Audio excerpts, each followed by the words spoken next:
Well, hey there, everybody. I bet you weren't expecting this, right? To find out what I mean by that, you have to watch the episode on Spotify, Rumble, or YouTube, ladies and gentlemen. I would definitely appreciate any feedback you have on this week's episode and especially the format. Please comment directly on the episode on the YouTube or Rumble channels, or you can send feedback to me via email. The email address is larry@libertyleadershipandlies.com. Again, that is larry@libertyleadershipandlies.com. This week on Liberty Leadership and Lies, I will provide the audience a bit of an update on my current schedule and possible changes to my future schedule.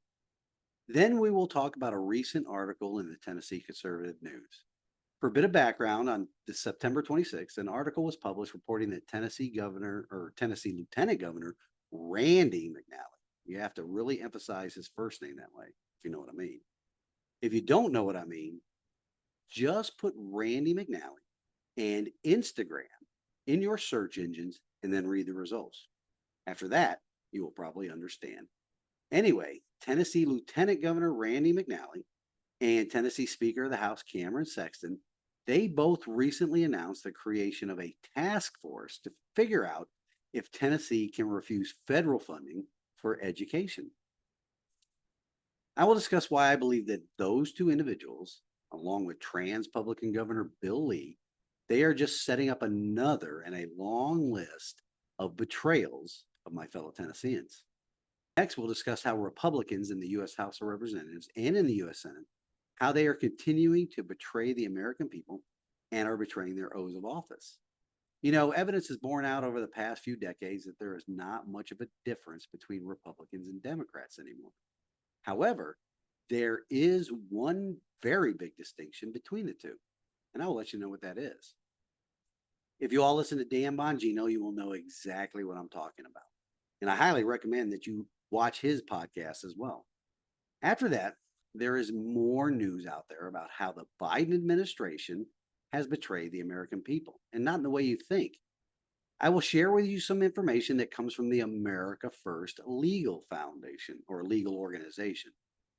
Now, these topics, along with the show's closing with God's Word, will provide more data points on how government leadership in Tennessee and in the federal government, they have betrayed the citizens of this state and this nation. And with that, let's get the show started.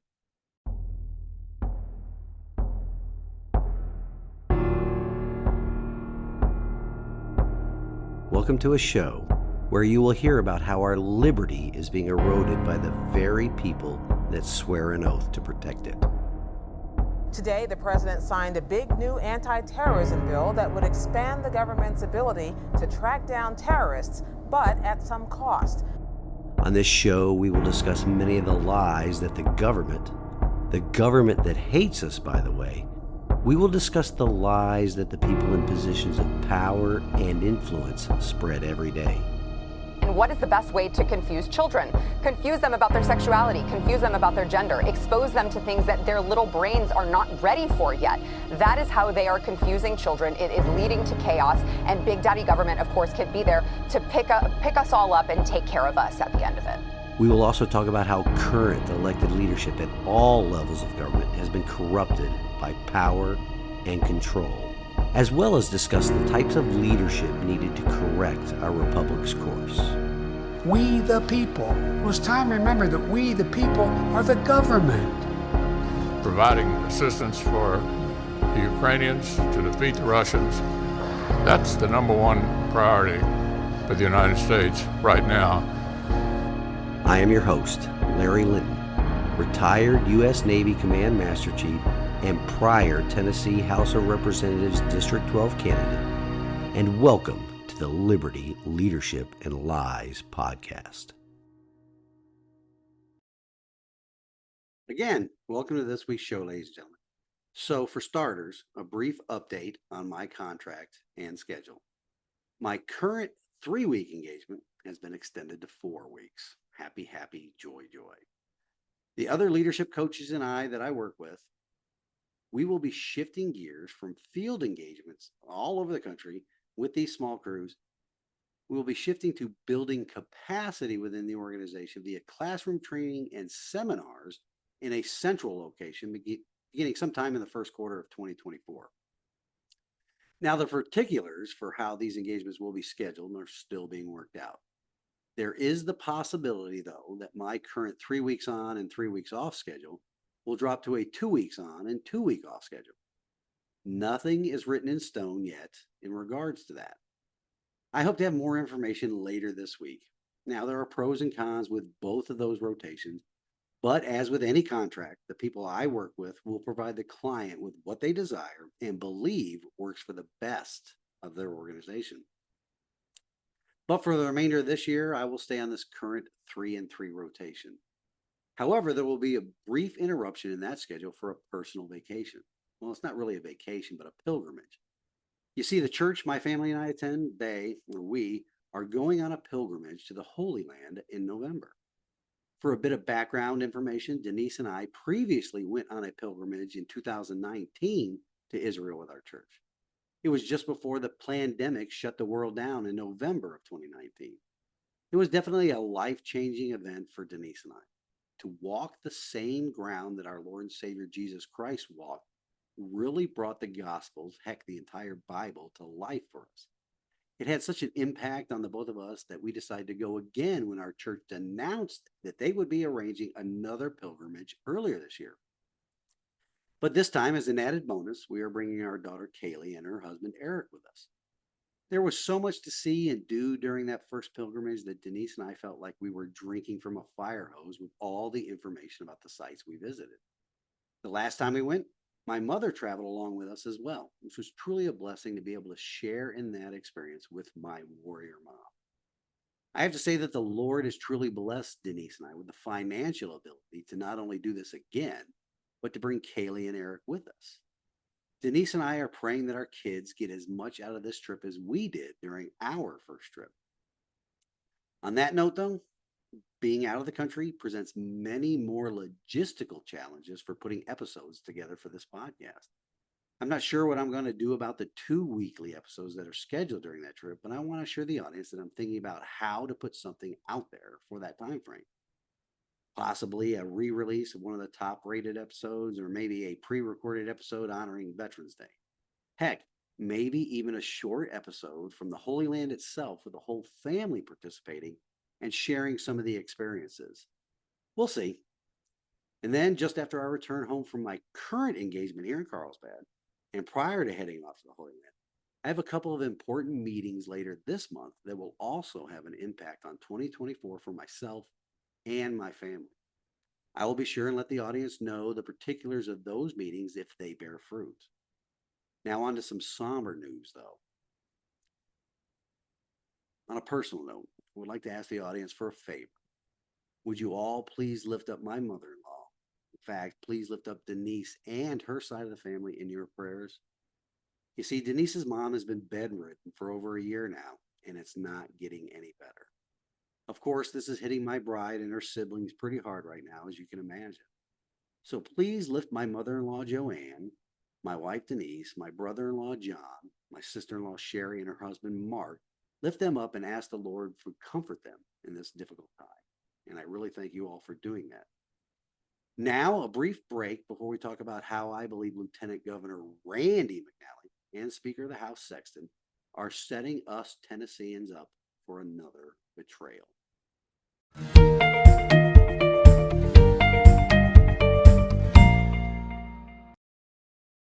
And we're back.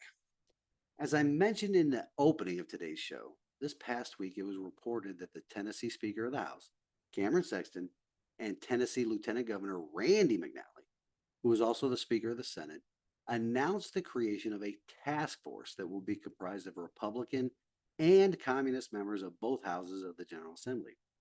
And this group of legislators on the task force will study what the impact the rejection of federal funding might have on education here in Tennessee. This group of Tennessee legislators are tasked with determine if the rejection of this money will have a negative impact on public education here in Tennessee, and if the state can afford to reject the $1.8 billion potential federal dollars it would otherwise accept. Speaker Sexton has stated that the reason for rejecting the funds is that the federal dollars offered up for Tennessee's education system, as with any part of federal funding, it always comes with strings attached. Often the strings that are attached are ones that Tennesseans, who are a proud group of people that really enjoy their liberty, strings that we find completely unacceptable. For example, the federal government provided Tennessee a boatload of taxpayer money during the pandemic. Those funds provided came with many, many strings attached, imposing COVID restrictions on students, like mandatory masking or school shutdowns. And just like almost every single one of these federal funding programs, they are edicts from Washington, D.C. that do not come with the consent of the governed, which in this case, the Tennessee parents. Now, here is why I believe this is setting up another betrayal. First, have you ever heard of any politician refusing money? No matter the source, but most especially federal funding. I think politicians get a kick out of bribing the citizens with their own money, which is essentially what federal funding is. Second, Speaker Sexton and Lieutenant Governor McNally both introduced legislation earlier this year in the regular session that ended in April that would have done the exact same thing. House Bill 1249, which was sponsored by Cameron Sexton, was filed on the 31st of January, and its companion bill in the Senate, Senate Bill 1507, sponsored by Randy McNally, was filed on the 2nd of February. Both bills did not advance during the last regular session. These bills also sought to create an 11-person panel that would be chaired by the state's education commissioner. At the time, that was a position filled by the obviously communist Commissioner Penny Schwen. This so-called new task force will consist, or according to the article, will consist of Representative Deborah Moody, a Republican out of Covington, and Senator John Lundberg, a Republican out of Bristol, that will serve as the co-chairs. House members include Representative Ronnie Glenn, a Democrat out of Clarksville, Representative Timothy Hill, a Republican out of Blountville, Representative John Reagan, a Republican out of Oak Ridge, and Representative William Slater, a Republican out of Gallatin. The Senate members include Senator Ramush Akbari, a Democrat out of Memphis, Senator Joey Hensley, Republican out of Hohenwald, Senator Bill Powers, a Republican out of Clarksville, and Senator Don White, a Republican out of Murfreesboro. Now, these legislators are tasked with developing a plan to guide the administration and the General Assembly on whether it is feasible for this state, along with the political subdivisions of the state, to reject federal funding for educational programs or purposes. Like many others, I see this as a way for Sexton and McNally to quote unquote appear that they are taking action on what would likely be a very popular move with most of the conservative constituency here in Tennessee. And, folks, that is a majority of Tennesseans. But they will not actually be doing anything that will cut the strings attached between Tennessee and Big Daddy federal government with regard to public education. Now, why do I believe that? Again, let's go back to earlier this year when both Sexton and McNally sponsored legislation to do the same thing that they are proposing now. Nothing moves in the General Assembly without those two people allowing it. The reverse is true as well. Bills are killed in committee or subcommittee based upon the word of those two fake conservatives, or as I like to call them, trans-publicans. This will just be another betrayal in order to gain support from conservatives for them in their positions because they lost some support from us based upon allowing the governor's special session in August to move forward. If anything does come out of this task force, us Tennesseans, though, can always rely on Bill Lee to do the opposite of what the conservative voters want anyway, especially now that he replaced Penny Schwen with an even bigger communist. Mark my words, ladies and gentlemen. Follow the situation with the clear expectation that it is nothing more than Sexton and McNally's political pandering to true conservatives, while behind the scenes they will ensure nothing actionable ever comes from the task force. Now, for a brief break before we get into how there is really only one difference between Republicans and Democrats.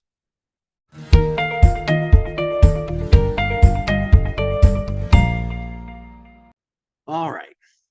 Now, as I discussed in last week's episode, is one of the biggest, if not the biggest threat to our liberty. It is the national debt that is brought about by government spending. It is both Republicans and Democrats that are incurring this debt at an astronomical rate and putting that debt in the name of the citizens of this republic. Why do they all do this? Or why is it not unique to just the communists? Well, it's because it gives them power, control, and influence. The political class have twisted and misinterpreted the Congress's tax and spend authority as defined in the Constitution's enumerated powers well beyond its scope. So let's look at the issue, shall we? Perhaps no other clause in the Constitution generated as much debate among the group of inspired men we refer to as the Founding Fathers as the spending clause in the Constitution's enumerated powers. Those are the powers granted to Congress, the federal government, under Article 1, Section 8 by the states. Strong central government proponent Alexander Hamilton and limited central government proponent James Madison, both of them the principal authors of the Federalist Papers, they both disagreed about the meaning of general welfare and the limits to Congress's spending power. For several decades now, their debates over the meaning of the Constitution have been replaced by a new liberty-eroding viewpoint, a viewpoint held by members of both major political parties. And that viewpoint is that there are no limitations whatsoever on Congress's power to spend. These ruling elites, the new aristocracy, they believe that the general welfare means whatever Congress says that it means. For members of the current political class in our nation's capital, no project is deemed too local or too narrow or even too foreign to not fall under the general welfare rubric. It is up to we the people to consistently and forcefully remind them of the limits of their spending power and recognize, even as Alexander Hamilton did, that this enumerated power is not unlimited. Now, as we have discussed on this program many times before, the spending clause, or what is now referred to as the general welfare clause, because it suits their messaging, this clause is also the source of congressional authority to levy taxes. However, it permits the levying of taxes for two purposes only. First, to pay the debts of the United States, and second, to provide for the common defense and general welfare of the United States. Taking both of these together, these purposes have traditionally been held to imply and constitute spending power. To many today, almost the entirety of the ruling elite from both political parties, which is being demonstrated right now in the budget battles going on in Congress, those two purposes are interpreted so broadly to amount to no limitation at all. This is contrary to the Founding Fathers' construction of a very limited central government. Our so-called leadership in the federal government right now believes that Congress's power to provide for the general welfare is a power to spend for virtually anything that Congress itself views as helpful. But you know what? Helpful to them is anything that will result in their getting reelected, and their continuing their usurpations of our liberty. Now, for full disclosure, some of the framers of the Constitution, and most notably among them, Alexander Hamilton, he and a small number of framers supported an expansive spending power during the Constitutional Convention. Their proposals, however, which included an explicit attempt to authorize spending by the federal government for internal improvements, were rejected by a majority of the convention members. In his report on manufactures written in 1791, Hamilton contended that the only limits on the tax and spend power were the requirements that duties be uniform, that direct taxes be apportioned by population, and that no tax should be laid on articles exported from any state. Now, the big spenders and big government proponents of today, they can't even follow that interpretation of Hamilton. Hamilton's position was that the power to raise money was otherwise plenary and indefinite, he argued, and the objects to which it may be appropriated are no less comprehensive. Now, James Madison, on the other hand, and most of the other founding fathers repeatedly argued that the power to tax and spend did not confer upon Congress the right to do whatever it thought to be in the best interest of the nation, but only to further the ends specifically enumerated elsewhere in the Constitution. After all, that's why the states listed or enumerated powers in the Constitution, because those powers not listed were not granted to the federal government, they were kept by the states. This position was supported by Thomas Jefferson, a patriot I deeply admire and one of the greatest minds in the formation of our constitutional republic.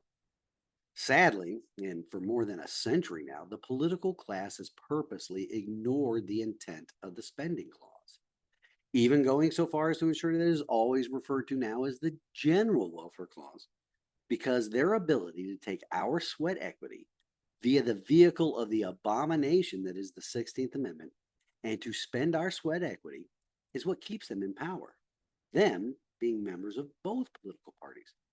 You see, there's very little difference between the two. Much of what I discussed can be found in an essay written more than a decade ago by John Eastman and is on the Heritage Foundation's website at heritage.org. I would encourage you all to go to that website and download the essay. It is titled, "Enough is Enough: Why General Welfare Limits Spending." The essay goes further into how the General Welfare Clause, it is a self-limiting clause, a fact even recognized by Alexander Hamilton, specifically that spending under the clause be for the general, meaning national, welfare, and not for purely local or regional benefit. Think about all of the spending bills in Congress, past and present, where there's so much pork that even Smithfield's jealous. Pork that includes spending, or really just money laundering, that is now called foreign aid. Also, when looking at the spending bills for the past century, realize this: it is both political parties that are doing it. Both parties are betraying the American people by placing this debt burden upon us. One party, the Republican Party, may be doing it more gradually or at a slower pace than the Democrat or Communist Party, but they are doing the same spending programs nonetheless, and ignoring the intent of Article 1, Section 8, Clause 1 of the United States Constitution. But this leads to the point I wanted to make about the only real major difference between the two political parties. The biggest difference is this, ladies and gentlemen. While the current Republican Party is definitely not a solution to all of our republic's problems, the modern Democrat Party, it is most assuredly the source of all the nation's problems. Just look at the political landscape. In fact, let's examine the accomplishments and results of the Biden administration and his legislative agenda that was passed when the communists held a majority in both houses of Congress. In fact, to go along with the point about the Republicans not being the solution, some of Biden's legislative agenda has been passed with a Republican majority in the House of Representatives this past year. Let's list some of the communist accomplishments so far, shall we? They are, and in no particular order, an historic inflation crisis, a botched Afghanistan withdrawal, the lowest test scores among K through 12 students in decades, 7.2 million and rising daily illegal border crossings amid the worst border crisis on record, prolonged supply chain shortages because of legislation like the Inflation Reduction Act, the Strategic Petroleum Reserve at historic lows, even selling some of those emergency stores to China. There's record personal credit card debt for Americans, as many citizens have turned to those things in order to stay afloat in this build back better economy. There's also record homicide and crime rates in major U.S. cities, as Biden and the rest of his party of communists advocated for defunding the police. We have returned to energy dependence on other nations and rising fuel and energy costs for every American family. The weaponization of federal government against agencies and political opponents, engaging in censorship by getting around the constitutional prohibition by partnering with non-government organizations, the bootlicking media, and many businesses, especially in the tech sector. And now, despite what the communists in government and their willing accomplices in the sycophant media are telling the American people, there is very credible evidence Joe Biden has accepted bribes to influence national policy while enriching himself and his family. Needless to say, though, all this spending outside of the original intent of Congress's enumerated powers is a betrayal of the American in the highest order, and it is a way in which our constitutional republic will be destroyed, resulting in a new form of totalitarian government that will be installed. A government in which our constitutionally protected God-given rights are erased, and we will all become servants or slaves to the state. Now for a brief break before we get into evidence of another betrayal of the American people by the Resident-in-Chief's administration.